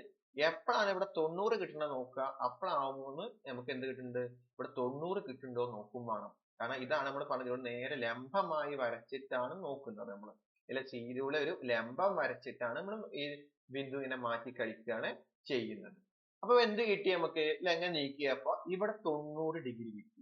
ഇവിടെ AB യും MC യും തമ്മിൽ എന്താകുന്നില്ല, തുല്യമാകുന്നില്ല. പക്ഷെ ഇവിടെ ഉണ്ടാകുന്ന കോണളവ് എത്രയായി, 90 ഡിഗ്രി ആയി അല്ലെ. ഈ വശവും ഈ വശവും തുല്യായി, ഈ വശവും ഈ വശവും തുല്യായി. അപ്പൊ നമ്മൾ അങ്ങോട്ടും ഇങ്ങോട്ടൊക്കെ നോക്കുമ്പോൾ 90 കിട്ടും. പക്ഷെ ഈ രണ്ട് വശങ്ങൾ എന്താകുന്നില്ല, തുല്യാകുന്നില്ല. ചിലപ്പോ ഈ രണ്ട് വശങ്ങൾ എന്താകുന്നില്ല, തുല്യാകുന്നില്ല. അപ്പൊ ഒക്കെപ്പാടെ നിയമങ്ങൾ വരുന്നത് എപ്പോഴാണ്, ഇതിന് അല്ലെ സിയിലൂടെ ഒരു ലംബം എമ്മിലൂടെ കടന്നു പോയി അല്ലെ ABക്ക് ഒരു ലംബമായി വരുമ്പോഴാണ് ഇത് എല്ലാ നിയമങ്ങളും കറക്റ്റ് ആയിട്ട് വരുന്നത്. ഇത് നമുക്ക് കൃത്യമായിട്ട് ഒന്ന് എഴുതി വെക്കാം. അപ്പൊ നമ്മൾ കണ്ടപ്പോ എങ്ങനെ കിട്ടി, ചതുരം കിട്ടാൻ ഇല്ല, ഇവിടെ 90 ഡിഗ്രി ആയപ്പോഴായിരുന്നു നമുക്ക് ഇവിടെ 90 90 90 90 കിട്ടി. പിന്നെ എന്ത് കിട്ടി, അങ്ങനെ വരുമ്പോഴാണ് നമുക്ക് എന്ത് അല്ലെ ഒരു ചതുരമായി കിട്ടിയത്. അപ്പൊ എന്ന് പറഞ്ഞു കഴിഞ്ഞാൽ ABക്ക് ഒരു ലംബ വര പോകുമ്പോൾ മാത്രമേ നമുക്ക് എന്ത് കിട്ടുന്നത്, ഒരു 90 ഡിഗ്രി കിട്ടുന്നത്. അപ്പൊ താഴെ എഴുതി വെക്കുക. എങ്ങനെ നമ്മൾ കണ്ടെത്തിയത്, ചതുരമാകാൻ കോണുകൾ എന്തായിരിക്കണം, 90 ഡിഗ്രി ആയിരിക്കണം. പിന്നെ എന്ത് പറഞ്ഞു അല്ലെ, SR ഉം അതേപോലെ SP യും അല്ലെ, SR ഉം SP യും ഇവ എല്ലാം സമാന്തര വരകളാണ് ആവുകയും വേണം. നമുക്ക് സമാന്തര വരകളാണ് നമുക്കറിയാം അല്ലെ, അവയ്ക്ക് സമാന്തര ABBC ലംബമാവുകയും ആവുകയും വേണം. അതായത് ഇവയുടെ സ്ഥാനം എ ബിക്ക് ലംബമായ ഒരു വരം കൂടിയും ആവണം, അഥവാ ഈ ലംബമായ ഒരു വരം കൂടിയും വേണമെന്നാണ് നമ്മൾ പറഞ്ഞിട്ടുള്ളത്. ക്ലിയർ ആയല്ലോ? ഇനി അടുത്തെന്താണ്? ഒരു സമചതുരമാണ് വരേണ്ടത്. നമുക്ക് സമചതുരം വരാനുള്ള നിയമങ്ങൾ എന്തൊക്കെയാണ്? ഒന്നാമത്തെ നിയമവും സമചതുര സമാന്തരികവുമാവുകയും ചതുരവുമാവുകയും ചെയ്താൽ മാത്രമേ നമുക്ക് എന്ത് ചെയ്യുള്ളൂ, ഒരു സമചതുരം കിട്ടുകയുള്ളൂ. അതെങ്ങനെ വരും നമുക്ക് നോക്കാം. അപ്പൊ സമചതുരം പറയുമ്പോ നമുക്ക് ആദ്യം വരച്ച എന്താണ് സമഭുജ സമാന്തരികത്തിന്റെ നിയമങ്ങളും ഈ ചതുരത്തിന്റെ നിയമങ്ങളും ചേർന്നിട്ടാണ് നമുക്ക് എന്ത് വരുന്നത് ഒരു സമചതുരത്തിന്റെ കേസ്. അവിടെ എന്താ നമ്മൾ പറഞ്ഞിരുന്നത്? എല്ലാ കോണുകളും തുല്യമായിരുന്നു, എല്ലാ വശങ്ങളും തുല്യമാകണം. നമുക്കറിയാം സമഭുജ സമാന്തരികം എന്ന് പറയുമ്പോൾ നമുക്ക് എന്തായിരുന്നു? എല്ലാ വശങ്ങളും തുല്യായിരുന്നു. സമഭുജ സമാന്തരികം എന്ന് പറയുമ്പോൾ എല്ലാ വശങ്ങളും തുല്യായിരുന്നു. അതേപോലെ എല്ലാ കോണുകളും തുല്യമായി കഴിഞ്ഞാൽ മാത്രമേ നമുക്ക് എന്ത് പറയാൻ പറ്റുള്ളൂ? സമചതുരം എന്ന് പറയാൻ പറ്റുള്ളൂ. അപ്പൊ അങ്ങനെ എപ്പോഴാ വരുന്നത് നമുക്ക് നോക്കിയാൽ മതി. ഒന്നുകൂടിയും പറയാണ്, ഈ മൂന്നാമത്തെ സമചതുരമാണ് തെളിയിക്കുമ്പോൾ നോക്കേണ്ടത് ഒന്നാമത്തെയും രണ്ടാമത്തെയും ചേർന്നിട്ടാണ്. അപ്പൊ ഒന്നാമത്തെ നമ്മുടെ നിയമം എന്തായിരുന്നു? ഒന്നാമത്തെ എന്ത് നിയമമായിരുന്നു? എ ബിയും എം സിയും തമ്മിൽ എന്തായാലും തുല്യമാകുമ്പോ ഈ വശങ്ങളെല്ലാം തുല്യമായിരുന്നു. പി ക്യൂവും ക്യു ആറും എസ് ആറും പി എസും തുല്യമായിരുന്നു. പിന്നെ രണ്ടാമത്തെ നിയമത്തിൽ വരുമ്പോ ചതുരം കിട്ടാൻ വേണ്ടിയിട്ട് നമ്മൾ എന്ത് ചെയ്തു? ഈ എ ബിക്ക് ലംബം വരച്ചു. പിന്നെ ഇവിടെ ഉണ്ടാകുന്ന കോണളവ് എന്തായിരിക്കണം? തുല്യമാണ്. ഇത് രണ്ടും കൂടി ചേർന്നിട്ടാണ് നമ്മുടെ സമചതുരം വരുന്നത്. എന്ന് പറഞ്ഞാൽ എം സിയും എ ബിയും തുല്യമാണ്. ഈ കോണുകളെല്ലാം തുല്യമാവുകയും പി എസും ക്യു പിയും ആർ ക്യൂവും എല്ലാം തുല്യമാകുന്ന രീതിയിൽ വേണം നമുക്ക് കണ്ടെത്താൻ, ആ സി ഒന്ന് വരച്ച് നിർത്താൻ. അപ്പൊ ഞാൻ എന്ത് ചെയ്യാണ്? ഈ സി എന്ന ബിന്ദു എന്ത് ചെയ്യാണ്? അങ്ങോട്ടും ഇങ്ങോട്ടൊക്കെ ഒന്ന് നീക്കി നോക്കുകയാണ്. കൃത്യമായിട്ട് വരുന്നുണ്ടോ നോക്കുക. അപ്പൊ അങ്ങോട്ടും ഇങ്ങോട്ടൊക്കെ നീക്കി നോക്കി അപ്പൊ എല്ലാം നോക്കുക. അപ്പൊ എം സിയും എ ബിയും എന്തായിരിക്കണം? തുല്യമാക്കാൻ നോക്കണം. അതാണ് നമ്മൾ നോക്കുന്നത്. അത് കഴിഞ്ഞോടൊപ്പം തന്നെ ഇവിടെ ഉണ്ടാകുന്ന കോണളവ് എത്ര ആയിരിക്കണം? 90 ആക്കും വേണം. അത്രേ നമ്മൾ ചെയ്യേണ്ട ആവശ്യമുള്ളൂ. അപ്പൊ നോക്കാം. അപ്പൊ നമുക്ക് എന്ത് കിട്ടി? എം സിയും അതേപോലെ ഇവിടെ കിട്ടിയല്ലോ. എം സിയും അതേപോലെ എ ബിയും തുല്യാക്കി ഇവിടെ 90 ഡിഗ്രി കിട്ടുമ്പോ ഇവിടെ എന്ത് വന്നു? നമുക്ക് ഒരു സമചതുരം വന്നു. പി എസും ക്യു പിയും ആർ ക്യൂവും എസ് ആറും ഒക്കെ എന്തായി മാറി? ഈക്വൽ ആയി വന്നു. ഇങ്ങനെയാണ് നമ്മൾ എന്ത് ചെയ്തു? ഒരു സമചതുരം വരക്കുന്നത്. അപ്പൊ നിയമങ്ങൾ എങ്ങനെ നമ്മൾ പറയേണ്ടി വരും ഇവിടെ? എന്താണ്? എം സിയും എ ബിയും എന്തായിരിക്കണം? എന്തായാലും കൃത്യമാകണം. അതേപോലെ പിന്നെന്ത് പറഞ്ഞു? 90 ഡിഗ്രി ആവുകയും വേണം. എന്നാൽ മാത്രമേ നമുക്ക് എന്താവുള്ളൂ? കൃത്യമായിട്ട് ഒരു സമചതുരം വരക്കാൻ പറ്റുള്ളൂ. അപ്പൊ നമുക്ക് കണ്ടപ്പോ ഇങ്ങനെയാണ് കിട്ടുന്നത്. എന്താ നിയമം പറഞ്ഞത്? എം സിയും എ ബിയും തമ്മിൽ തുല്യാവുകയും ഇവിടെ ഉണ്ടാകുന്ന കോണളവ് എന്തായിരിക്കണം? 90 ഡിഗ്രി ആവുകയും ചെയ്യുമ്പോൾ മാത്രമാണ് നമുക്ക് എന്ത് വരുന്നത്? ഒരു സമചതുരമാകുന്നത്. അപ്പൊ എന്തൊക്കെ നമുക്ക് നിയമങ്ങൾ പറഞ്ഞത്? ഇപ്പൊ സമചതുരമാകാൻ വശങ്ങൾ തുല്യവും കോണുകൾ 90 ഡിഗ്രി ആവണമെന്ന് പറഞ്ഞു. അപ്പൊ സമചതുരമാകാൻ വശങ്ങൾ തുല്യവും കോണുകൾ എത്ര ആയിരിക്കണം? 90 ഡിഗ്രി ആണ്. പിന്നെ എന്ത് പറഞ്ഞു? ചതുരം സമഭുജ സമാന്തരികവും ആവും വേണം. ചതുരവും അതേപോലെ സമഭുജ സമാന്തരികവും ആവുകയും വേണമെന്ന് പറഞ്ഞു. അതായത് സി എം എന്നീ ബിന്ദുക്കൾ എ ബിക്ക് ലംബമായ വരയും എ ബി സമം സി എമ്മും ആവണമെന്നാണ് പറഞ്ഞിട്ടുള്ളത്. ഇത്രയും നിയമങ്ങൾ തന്നു കഴിഞ്ഞാൽ, അഥവാ 1ഉം 2ഉം നിയമങ്ങൾ അതാണ് പറഞ്ഞത്. ചതുരവും സമഭുജ സമാന്തരികവും ആവും പറഞ്ഞു കഴിഞ്ഞാൽ എന്താ സംഭവം? ഒന്നാമത്തതും രണ്ടാമത്തെയും ആകണം. ഏതൊക്കെ ഒന്നാമത്തത്? സമഭുജ സമാന്തരികം, രണ്ടാമത്തത് ചതുരമാണ് പറഞ്ഞത്. ഇത് രണ്ടും ശരിയായി മാത്രമേ നമുക്ക് എന്ത് പറയാൻ പറ്റുള്ളൂ? സമചതുരം എന്ന് പറയാൻ പറ്റുള്ളൂ. ക്ലിയർ ആയല്ലോ? ഇനി അടുത്തതിലെ മൂന്നാമത്തെ ക്വസ്റ്റ്യൻ. എന്താണ് മൂന്നാമത്തെ ക്വസ്റ്റ്യൻ? ഒരു കുത്ത് വരയുടെ മുകളിലും കുത്ത് താഴെയും ഇട്ടാലും ഇതൊക്കെ ശരിയാകുമോ എന്നാണ് നമ്മൾ ചോദിച്ചിട്ടുള്ളത്. നമ്മുടെ ക്വസ്റ്റ്യൻ എന്താ പറഞ്ഞേ? ഒരു കുത്ത് വരയുടെ മുകളിലും ഒരു കുത്ത് താഴെയുമായി എടുത്താലും ഇത് ശരിയാകുമോ എന്നാണ് നമ്മുടെ ചോദ്യം പറഞ്ഞിട്ടുള്ളത്. എന്ന് പറഞ്ഞാൽ ഒരു ബിന്ദു സി എന്ന ബിന്ദു മുകളിൽ തന്നെ കടന്നോട്ടെ, എം ഇതിന് അകത്തായിരുന്നു നമുക്ക് ഉണ്ടായിരുന്നത്. അതിനെ ഞാൻ പുറത്തോട്ട് മാറ്റി. അപ്പൊ നമ്മൾ നേരത്തെ പറഞ്ഞ സമഭുജ സമാന്തരികം ശരിയാകുന്നുണ്ടോ, ചതുരം ശരിയാകുന്നുണ്ടോ, സമചതുരം ശരിയാകുന്നുണ്ടോ നോക്കുകയാണ്. ഇപ്പൊ ഇവിടെ നോക്കേണ്ട എന്താണ് നമുക്ക് ല്ലേ? ഈ എ ബിയുടെ നീളവും അതേപോലെ എം സിയുടെ നീളം തുല്യമാകുമ്പോഴായിരുന്നു നമ്മൾ എന്ത് പറഞ്ഞിരുന്നത് ല്ലേ? സമഭുജ സമാന്തരികം എന്ന് പറഞ്ഞത്. ഒന്ന് വരച്ചു നോക്കാം ല്ലേ? എ ബിയും അതേപോലെ എം സിയും തുല്യമാക്കാൻ പറ്റുമോ നോക്കുക. അപ്പൊ ഇവിടെ നോക്കുക, നമ്മൾ എ ബിയും അതേപോലെ എം സിയും തുല്യമാക്കാൻ നോക്കുകയാണ്. അപ്പോൾ നമ്മൾ എന്ത് കിട്ടുന്നത് ല്ലേ? ഒരു സമഭുജ സമാന്തരം കിട്ടും. അപ്പൊ എ ബിയും എം സിയും തമ്മിൽ തുല്യമായി. നമ്മൾ സി എന്ന ബിന്ദു ഇങ്ങനെ നീക്കി കളിച്ചാൽ മതി, യാതൊരു മാറ്റമൊന്നുമില്ല. അപ്പൊ എന്ത് കിട്ടി? എ ബിയും എം സിയും തമ്മിൽ എന്ത് ചെയ്തു? തുല്യം കിട്ടി. അപ്പൊ ഇതെന്തായി? ഒരു സമഭുജ സമാന്തരം, എല്ലാ കോണുകളും തുല്യമാണ്. ഇനി ഇത് 90 ആയി കഴിഞ്ഞാൽ മതിയല്ലോ, നമുക്ക് എന്ത് കിട്ടും? ഒരു ചതുരം കിട്ടും. പിന്നെ ഇത് 90 ല്ലേ? അതുകൂടെ ഇത് 90 ഇത് 90. അപ്പൊ ഇത് 90 ആക്കി ഓട്ടോമാറ്റിക്കായി ഇത് 90 ആവും, ഇത് 90 ആവും, ഇത് 90 ആവും, ഇത് 90 ആവും ല്ലേ? അപ്പൊ നമുക്ക് എന്ത് കിട്ടും? ചതുരം കിട്ടും, സമചതുരവും കിട്ടും ല്ലേ? കാരണം ഇത് സമചതുരം കിട്ടാൻ ബുദ്ധിമുട്ടില്ല, കാരണം ഇവിടെ 90 ആവുമ്പോ ഇത് 90 ആയി, ഇത് 90 ആയി, ഇത് 90 ആയി. പിന്നെ വശങ്ങളെല്ലാം എന്തായാൽ മതി? തുല്യമായാലും മതി. അങ്ങനെ ആവുമ്പോ നമുക്ക് എന്ത് കിട്ടും? ഇവിടെ ല്ലേ? സമചതുരവും കിട്ടും, ചതുരവും കിട്ടും. അപ്പൊ ഞാൻ ഇവിടെ 90 ആക്കാൻ നോക്കുകയാണ് ചെയ്യുന്നത്. അപ്പൊ ഞാൻ ഇങ്ങനെ നീക്കി നീക്കി കൊണ്ടുപോവുകയാണ് ചെയ്യുന്നത്. അപ്പൊ 89.96 ആയി, 90.1 ആയി. അടുത്തത് നോക്ക 90 ആയി. നമുക്ക് 90 കിട്ടിയാൽ മതി. അപ്പൊ എന്ത് കിട്ടി? ഇപ്പൊ 90 നമുക്ക് കിട്ടി. ഇത് 90 ആണ് നമുക്ക് കൈ കിട്ടിയിട്ടുള്ളത്. എല്ലാ കോണുകളും എന്ത് കിട്ടി? നമുക്ക് 90 ആണ് നമുക്ക് കിട്ടിയിട്ടുള്ളത്. എന്ത് കിട്ടി? നമുക്കിപ്പോ എല്ലാ കോണുകളും 90 ആണ്, എല്ലാ വശങ്ങളും തുല്യാണ്. നമുക്ക് എന്ത് കിട്ടി? ഇപ്പൊ സമചതുരവും കിട്ടി. പറഞ്ഞ കാര്യങ്ങൾ റെഡി ആയല്ലോ. ഒന്നാമത്തത് പറഞ്ഞത് സമഭുജ സമാന്തരികമായിരുന്നു. അത് എ ബിയും എം സിയും തുല്യമായാൽ മതി, അത് തുല്യമായി. പിന്നെ എന്ത് ചെയ്തു ല്ലേ? ഇവിടെ ഉണ്ടാകുന്ന കോണുകളെല്ലാം 90 ഡിഗ്രി ആയപ്പോൾ ചതുരം കിട്ടി. പിന്നെ എല്ലാ വശങ്ങളും തുല്യമായി കഴിഞ്ഞാൽ സമചതുരവും വന്നു ചാടി. ഇവിടെ എം എന്ന ബിന്ദു പുറത്താണെങ്കിൽ പോലും ല്ലേ, ഒന്ന് താഴെയും ഒന്ന് മുകളിൽ എന്ന് പറഞ്ഞു, അങ്ങനെ ആയി പോയാലും നമുക്ക് എന്ത് വരക്കാൻ പറ്റും? ഒരു സമഭുജ സമാന്തരികം കണ്ടെത്താൻ പറ്റും, ചതുരം കണ്ടെത്താൻ പറ്റും, സമചതുരവും കണ്ടെത്താൻ പറ്റും ല്ലേ? ഇനി ക്ലിയർ ആയല്ലോ. അടുത്ത ക്വസ്റ്റ്യൻ, അഞ്ചാമത്തെ ക്വസ്റ്റ്യൻ. എന്താണ് അഞ്ചാമത്തെ ക്വസ്റ്റ്യൻ പറഞ്ഞിട്ടുള്ളത്? അപ്പൊ എന്താണ്? കുത്തി എവിടെ ഇരുവശത്ത് ഇട്ടാലും തന്നെ ഇതേ കാര്യങ്ങൾ തന്നെയാണ് നമുക്ക് വരുന്നത്. അപ്പൊ ആ ല്ലേ ബിന്ദു മുകളിലോ താഴെയോ എവിടെ ഇട്ടാലും ല്ലേ, നമ്മള് ഏതേപ്പോ ബിന്ദുവാണ് ഇട്ട നമ്മള് ല്ലേ?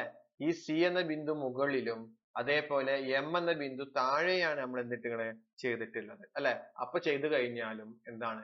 കൃത്യമായിട്ടാണ് വരുന്നത് അല്ലെ? എം എന്ന ബിന്ദു താഴെയും സി എന്ന ബിന്ദു മുകളിലായപ്പോഴും ഒന്നാമത്തെ നിയമമായി നമുക്ക് എന്ത് കിട്ടിയിരുന്നു ല്ലെ? ഈ എ ബിയും എം സിയും തമ്മിൽ തുല്യമാകുമ്പോൾ നമുക്ക് എന്ത് സമഭുജ സമാന്തരികം കിട്ടിയിരുന്നു. പിന്നെ കോണുകളെല്ലാം 90 ഡിഗ്രിയും ആയപ്പോഴും ല്ലെ എ ബി എം സിയും തുല്യമാകുമ്പോൾ ചതുരവും സമചതുരവും നമുക്ക് കിട്ടുന്നുണ്ടെന്ന് പറയാൻ പറ്റി. ശരിയായല്ലോ. ഇനി അടുത്ത ക്വസ്റ്റ്യൻ, എത്രാമത്തെ ക്വസ്റ്റ്യൻ ആണ്? അഞ്ചാമത്തെ ക്വസ്റ്റ്യൻ. എന്താണ് അഞ്ചാമത്തെ ക്വസ്റ്റ്യൻ? അതിൽ ഒന്നാമത്തെ ക്വസ്റ്റ്യൻ, ഏത് ചതുർഭുജത്തിന്റെയും വശങ്ങൾ മധ്യബിന്ദുക്കൾ യോജിപ്പിച്ച് കിട്ടുന്ന ചതുർഭുജം സമാന്തരികമാണെന്ന് തെളിയിക്കുക. രണ്ടാമത്തത്, അകത്ത ചതുർഭുജം ചുവടെ പറഞ്ഞ ഓരോ രൂപങ്ങളാകാൻ ആദ്യത്തെ ചതുർഭുജത്തിന്റെ സവിശേഷതകൾ എന്തൊക്കെയായിരിക്കുമെന്ന് വിശദീകരിക്കുക. ഒന്ന് സമഭുജ സമാന്തരികം, ചതുരം, സമചതുരം. അപ്പൊ ഒന്നാമത്തെ നമ്മൾ പറഞ്ഞത് എന്താണ് ല്ലെ? ഒരു ചതുർഭുജം വരക്കാൻ പറഞ്ഞു. ഞാനൊരു ചതുർഭുജം വരച്ചു. അതിൽ എന്ത് പറഞ്ഞു? അതിന്റെ മധ്യബിന്ദുകൾ യോജിപ്പിച്ച് ഒരു ചതുർഭുജം വരക്കാൻ പറഞ്ഞു. അതിന്റെ മധ്യബിന്ദുകൾ യോജിപ്പിച്ച് ഞാൻ ഒരു സമഭുജ സമാന്തരികം വരച്ചു. എന്നിട്ട് അതിന് പേര് കൊടുത്തു, എ ബി സി ഡി എന്ന് പേര് കൊടുത്തു. ഇനി എന്ത് പറഞ്ഞു ല്ലെ?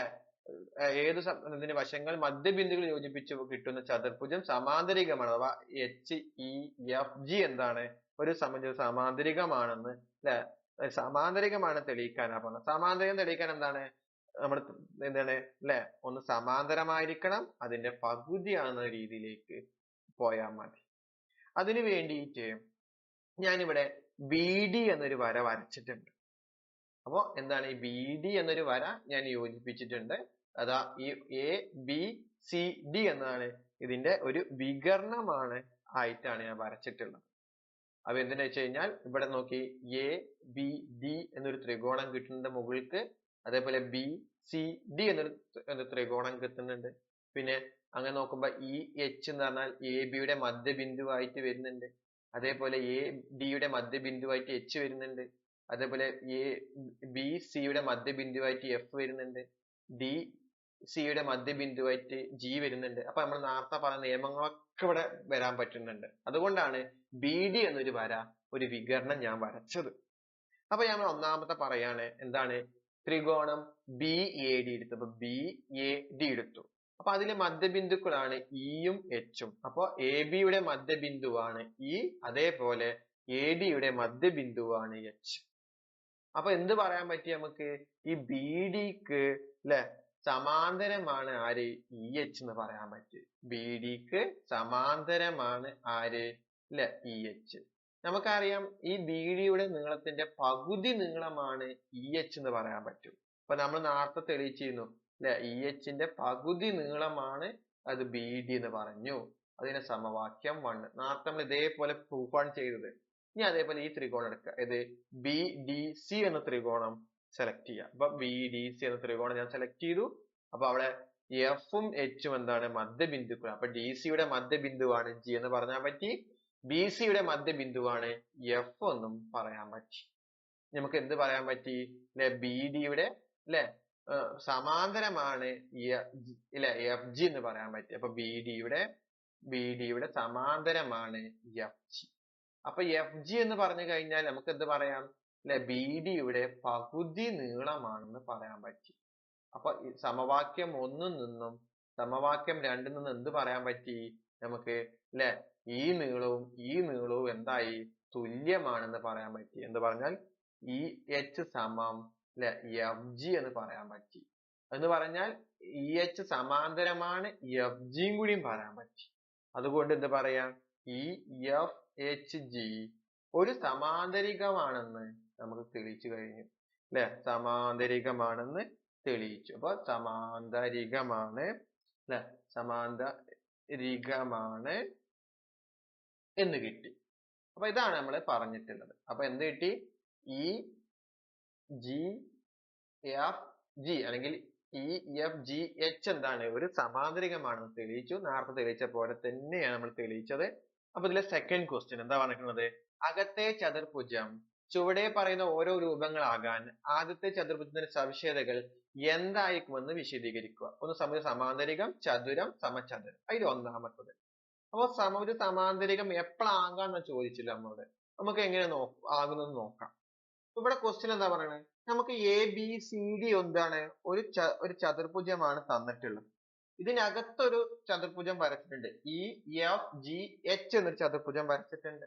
ഈ ചതുർഭുജം എപ്പോഴാണ് ഒരു സമഭുജ സമാന്തരികമാകുക എന്ന് ചോദിച്ചത്. എന്ന് പറഞ്ഞാൽ എ സിയുടെ നീളവും ബി ഡിയുടെ നീളവും എപ്പോഴാണ് തുല്യമാകുമ്പോഴാണോ നമുക്ക് ഇ എച്ചും എഫ് ജിയും തുല്യം. നമ്മൾ തൊട്ട് മുമ്പ് ഇതേപോലെ ആയിരുന്നു അല്ലെ, ആ വികരണങ്ങൾ വരക്കുമ്പോഴായിരുന്നു നമുക്ക് തുല്യമായിരുന്നത്. ഇവിടെ എ സിയും ബി ഡിയും എന്താണ്, ഈ ചതുർഭുജത്തിന്റെ വികരണങ്ങളും കൂടിയാണ്. അപ്പൊ ഈ ഡി എന്ന ബിന്ദു ഒന്ന് അളക്കി നോക്കുക. അവിടെ ആരൊക്കെയാണ് വികരണങ്ങൾ വരുന്നത്, അല്ലെ, ഇവിടെ ബി ഡി ഇതാണ്, എ സി ഇതാണ്. എ സി 6 ആണ്, ബി ഡി ഇപ്പൊ 6.1 ആയി. അപ്പൊ 5.98 ആയി, അല്ലെ. അങ്ങനെ നമുക്ക് നീക്കി കളിച്ചിട്ട് വേണം എന്ന് തീരുമാനിക്കേണ്ടത് ഇത് എപ്പോഴാണ് വരുന്നത്. അപ്പൊ ഇവിടെ എന്ത് കിട്ടിയപ്പോ, അല്ലെ, ഈ എഫ് ജി എച്ച് എന്തായി, അല്ലെ, ഇതെന്തായി, ഒരു സമഭുജ സമാന്തരികമായി വന്നു. എപ്പോ, എ സിയുടെ നീളവും ബി ഡിയുടെ നീളവും. അപ്പൊ എ സി എന്ന് പറഞ്ഞാൽ ഇതാണ്, ബി ഡി എന്ന് പറയുമ്പോൾ ഇതാണ്. ഇതിന്റെ രണ്ടിന്റെയും നീളങ്ങൾ തുല്യമാകുമ്പോൾ, അപ്പൊ വികരണങ്ങൾ തുല്യമാകുമ്പോഴാണ് നമുക്ക് എന്ത് വരുന്നത്, ഒരു സമഭുജ സമാന്തരികം വരുന്നത്. ക്ലിയർ ആയല്ലോ.